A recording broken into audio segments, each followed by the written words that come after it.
女儿说这是她喝过最好喝的绿豆粥了。准备200克绿豆，提前用清水浸泡4个小时以上。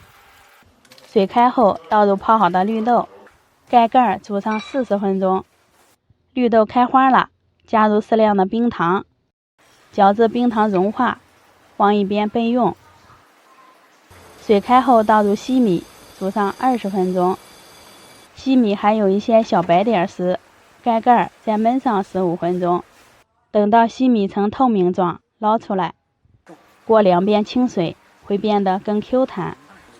和绿豆粥放到一起，搅拌均匀，冰镇一下，口感更好，清凉又解暑。